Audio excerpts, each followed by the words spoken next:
नमस्कार दोस्तों, मेरे YouTube चैनल मार्केट के चक्रव्यूह में आपका स्वागत है।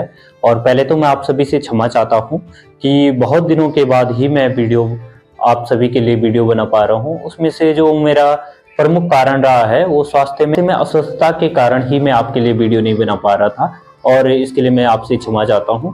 और मैं एक और भी कार्य में लगा हुआ था जो कि अब जाके पूर्ण हुआ है। अब मैं उसको एक थोड़ा सा स्टेबल कर चुका हूँ उस कार्य को। तो आज हम चलो ये कार्य तो होते रहेंगे। चलो हम वीडियो की शुरुआत करते हैं। आज मैं आपसे एक सवाल पूछता हूँ। आप सभी के जीवन में भी एक परेशानी आती है।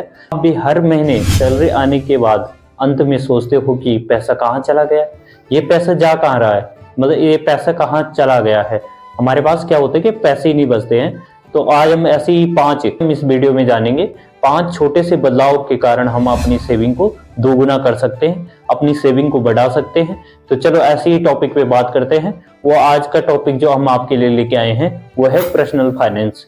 पर्सनल फाइनेंस क्या होता है, किस प्रकार से आप अपने जीवन में इसका प्रयोग कर सकते हैं, और हम इस वीडियो में जानेंगे आगे। और अगर अभी तक आपने चैनल को सब्सक्राइब नहीं किया है तो आपसे कृपया करके प्रार्थना करते हैं चैनल को सब्सक्राइब करें, लाइक शेयर कमेंट जरूर करें। और आप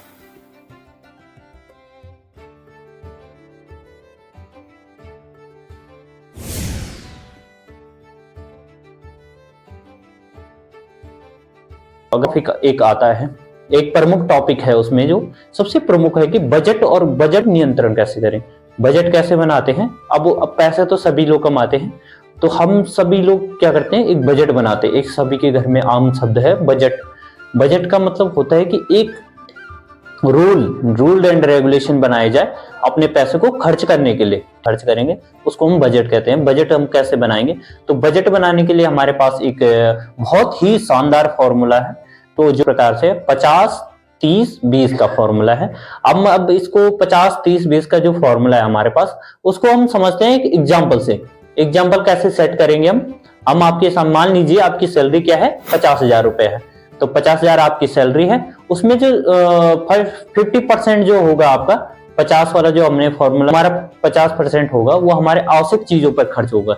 ठीक है, उसमें से एग्जांपल के लिए हम समझते हैं आवश्यक खर्चे, जैसे हमारे क्या होता है, घर का किराया देना होता है, और बच्चों की फीस होती है, खाने पीने का राशन भरना होता है हमें, और बहुत सारी चीजें होती है, पेट्रोल वगैरह होती है, जिससे हमारा जीवन निर्वाह हो रहा है। कुछ ऐसे खर्चे जो होते हैं वो हमारे आवश्यक खर्चों में आते हैं, जिनके बिना मतलब कुछ अगर हम उन पे पैसे खर्च नहीं करेंगे तो हम उससे हमारा थोड़ा सा जीवन असंभव हो जाता है। तो कुछ ऐसे खर्चे जो आते हैं हमारे, वो 50% के अंदर आएंगे। वो वहां पे हम क्या करेंगे, 25,000 खर्च करेंगे। ठीक है, फिर हम 30 का जो फॉर्मूला है हमारा, 30 का, वो हमारे इच्छाओं पर खर्च होगा। 30% जो हमारा होगा पर्सनल फाइनेंस के अनुसार, 30% हमारा कहाँ खर्च होगा, इच्छाओं पे खर्च होगा।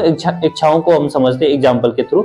जैसे हमें इसमें से हमारा एग्जाम्पल के लिए आता है कि घूमने के लिए, हम यात्रा के लिए कहीं चले गए, उसके लिए हमारे पास कुछ पैसे होने चाहिए यात्रा के लिए। और आपको कोई सामान लेना है बाजार से, आवश्यक सामान, कुछ आपने मोबाइल देखा है, कुछ ऐसी चीजें, आपको कुछ बुक मंगवानी है, या कोई चीज आपको बाजार में पसंद आए उसको खर्च करने के लिए, वो हमारे सब क्या होगा, मूवीज के लिए हो गया। जैसे आपको कहीं कैफे में जाना है, रेस्टोरेंट में जाना है, बाहर खाना खाने जाना है, बाहर खाना खाने जाना है कैफे रेस्टोरेंट वगैरह में, और यात्राओं में जाना है, तो वहाँ वो इच्छाओं पर 30% खर्च होगा।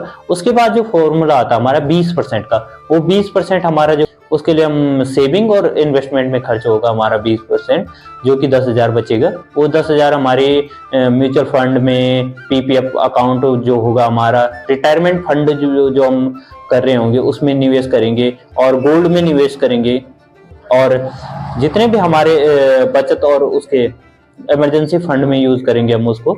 जितने भी हमारे बचत और इन्वेस्टमेंट के चीजें जो हम अपने जीवन में करते हैं उसमें हमारा खर्च होगा। ठीक है, अब हम जो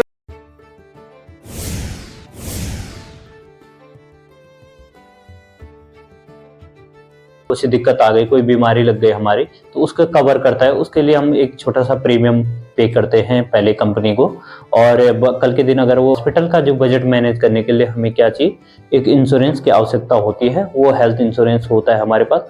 वो जीवन में बहुत ही अनिवार्य है। आप सब मेरे पास भी हेल्थ इंश्योरेंस है, आप सभी के पास भी हेल्थ इंश्योरेंस होना बहुत जरूरी है, बहुत ही जरूरी है, क्योंकि वो आपकी जो लाइफ का रिस्क है उसको थोड़ा कम कर देता है। दूसरा होता है टर्म इंश्योरेंस। टर्म इंश्योरेंस होता है जैसे एक्सीडेंटली आपकी भगवान न करे मृत्यु हो गई, कहीं अचानक से आपकी दुर्घटनाग्रस्त में मृत्यु हो गई, तो परिवार को एक कवरेज मिलता है, उसमें परिवार को एक पैसा फंड मिलता है। तो वो भी आपके जीवन में होना जरूरी है, वो मेरे पास भी है। आप सभी को भी हेल्थ टर्म इंश्योरेंस करवाना चाहिए। मैं किसी कंपनी को रेफर नहीं कर रहा हूँ आपको कि आप, मैं सिंपल सा बताऊं आपको, तो आप पॉलिसी बाजार में जाके, पॉलिसी बाजार में आप अगर जाएंगे, एक ऐप को इंस्टॉल कीजिए पॉलिसी बाजार में, वहां आपको 5000 से ज्यादा कंपनियां हेल्थ इंश्योरेंस की या टर्म इंश्योरेंस की मिल जाएगी। आप किसी का भी कवरेज ले लीजिए, आप किसी भी कंपनी का इंश्योरेंस लीजिए आप। वो मैं किसी प्रिपेयर नहीं करूंगा आपको कौन सी बेस्ट है, वो सब आपको गाइड करेंगे वहां पे जाके आप सबको आपको गाइड कर देंगे इंश्योरेंस वाले। अब जो हमारा तीसरा जो टॉपिक आता है इसमें, इमरजेंसी फंड, जो कि बहुत ही अनिवार्य है। इमरजेंसी फंड क्या होता है? इमरजेंसी फंड ऐसे होना चाहिए हमारे पास, कुछ कैश में ऐसा पैसा होना चाहिए जो कि 3 या 6 महीने तक हमारे क्या हो, जीवन यापन करने में हमें काम आए। जैसे कि एग्जांपल के लिए हम समझते हैं, कोरोना काल में जैसे हमें दिक्कत आ गई थी, नौकरी वगैरह सब बंद हो गई थी, छूट गई थी, तो ऐसी एक इमरजेंसी फंड होना चाहिए। कल के दिन हमारी नौकरी चली जाती है तो उसके लिए हमारे पास क्या होना चाहिए, एक इमरजेंसी फंड होना चाहिए। अब जो हमारा चौथा जो टॉपिक है हमारा, वो आता है हमारा निवेश का, इन्वेस्टमेंट का, कहाँ इन्वेस्टमेंट करें। तो उसके लिए मैं आपको प्रिपेयर करूंगा स्टॉक मार्केट। आप स्टॉक मार्केट हमारी चैनल से भी सीख सकते हो और कहीं अदर से भी सीख सकते हो। तो उसमें से हम सिखाएंगे, हम उसमें इन्वेस्टमेंट कैसे करते हैं, शेयरों को बेचना, आप उसमें म्यूचुअल फंड में इन्वेस्ट कर सकते हैं एक एसआईपी के थ्रू। दूसरा, आप उसमें शेयर किसी ब्रोकर के थ्रू शेयर को खरीद सकते हैं, बाय सेल कर सकते हैं। और तीसरा, हम आपको गोल्ड में इन्वेस्टमेंट करने के लिए भी बोलेंगे। और चौथा, हम आपको पीपीएफ अकाउंट में भी ही आप पीपीएफ अकाउंट में भी एक फंड डालिए आप। और पांचवा, आप एक रिटायरमेंट के लिए भी प्लान कीजिए, छोटा सा अमाउंट रिटायरमेंट के लिए भी आप प्लान कीजिए। और पांचवा जो सबसे इंपॉर्टेंट टॉपिक है हमारा टॉपिक है, वो है कर्ज का सही प्रबंधन। पांचवा मतलब लोन को कैसे आप मैनेज करेंगे, वो हमारा पांचवा टॉपिक है। तो उसमें हम सबसे पहले देखेंगे कि हाई इंटरेस्ट वाले जो हमारे लोन ले रखे हैं हमने, तो उनको हमें पे करना है, क्योंकि लोन लेना तो आसान हो सकता है दोस्तों, लेकिन चुकाना बहुत ही मुश्किल हो जाता है वो। तो उसके लिए पहले तो कोशिश करें कि लोन लेने की आवश्यकता ना पड़े, और अगर आपको आवश्यकता पड़ती भी है तो रिसर्च करके ही आपको लोन लेना चाहिए। कहीं ठगी ऐसे ऐप में नहीं जाना चाहिए आपको, छोटे ऐपों में।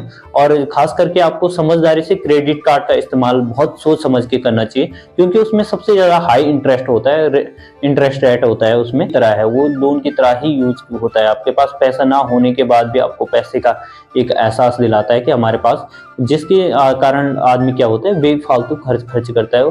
तो हमें कोशिश करनी है कि क्रेडिट कार्ड का हम कम से कम इस्तेमाल करें।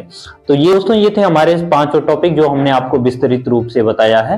और पर्सनल फाइनेंस को समझना इतना बहुत ही इजी था, जो कि हमने आपको 5 टॉपिक में बता दिया, बहुत ही साधारण भाषा में। तो अगर आपको वीडियो अच्छा लगा हो, लाइक, सब्सक्राइब, शेयर जरूर करें।